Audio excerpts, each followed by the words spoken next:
دی چې د پانځه نظر دا راځول تیم دا سو پوخري خو د افغانستان ځنګل جوړ کړی دی او خورې اردو مونږ چې رای سټوډنټ دی راخوا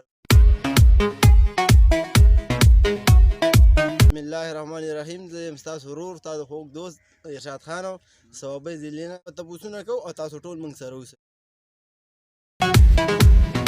اے ماما یو کیلر راکړه ولاړ دی سره به خبرې کوو پوه شوې جی تاسو موږ ته دا ووایه چې ثوابی ضلع کې داسې کم فروټ دي چې مشهور دي یاره زما په خیال خو چې دلته ډېر هغه ښایسته فروټ دي که نه چې هغه نارنجان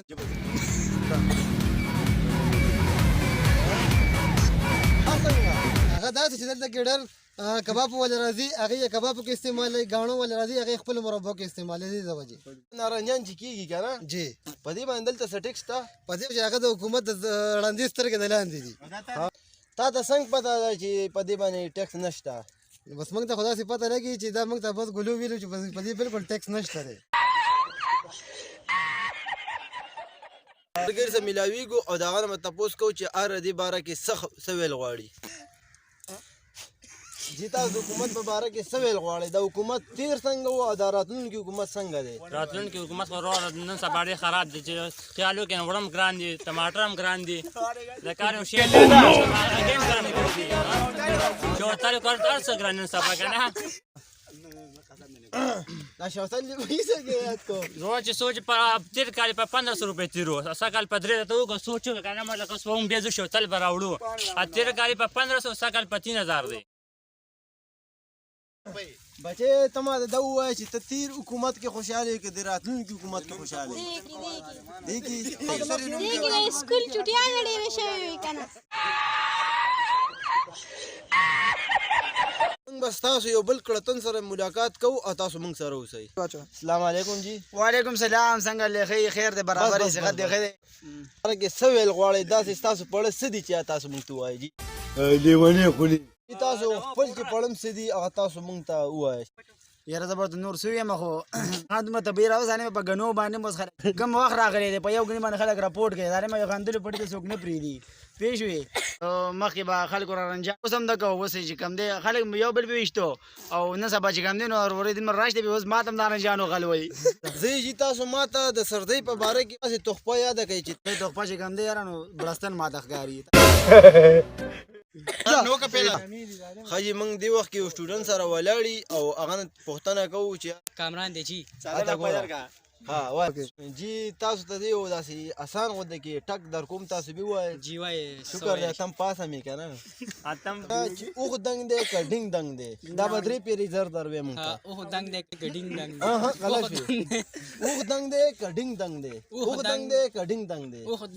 دنګ دی وایي که اوه دنګ دی به ډېر ښه یې بس ډېر ښه سوالونه وکړل یاره صحیح دی درانه مشران را روان دي موږ د هغوی نه دې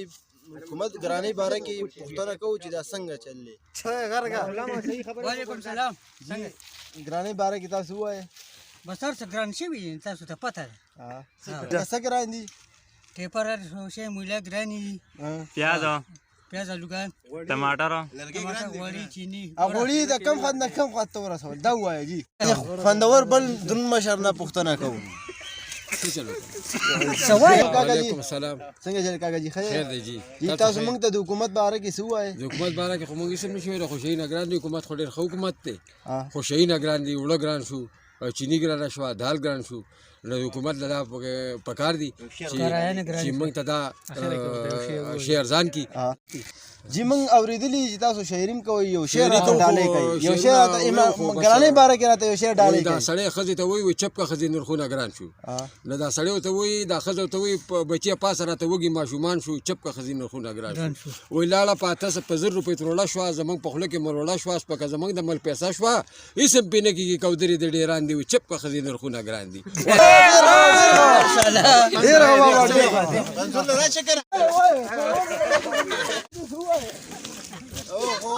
یار دې د ګرانۍ د وجې سم نشي شعر کولی دا وګوره د حکومت ته وګورئ زموږ خو د افغانستان ځنګل جوړ کړی دی چې موږ سره دې وخت کې یو سټوډنټ ولاړ دی موږ ګورو چې هغه زموږ دې پروګرام ته څنګه ګوري او څنګه چې دی وعلیکم السلام جی ستاسو سلوم دی او سویم کړی دی زما هو فیاض نوم دی او بي اس کې سبق وایم په الحالو ماشاءالله نو بس تاسو د پروګرام ته ډیر ز پسپک نظر باندې ګورم ځکه چې کو د خپل ګاډي پاسته نو کې دړانو په خلاص کړی جی با زمونږ پروګرام په ختمېدو دی امید ساتم چې تاسو به دا پروګرام خوښ شوی وي زموږ پروګرام دا مطلب نه و چې موږ د تاسو خفه کړو زموږ د پروګرام دا مطلب دی چې موږ د تاسو وخاندو دې شعر سره د پروګرام ختمول غواړم او زه تاسو ته یو شعر ډالۍ کوم او ګل مې دله درکو د ګلونو په شنو پاڼو کې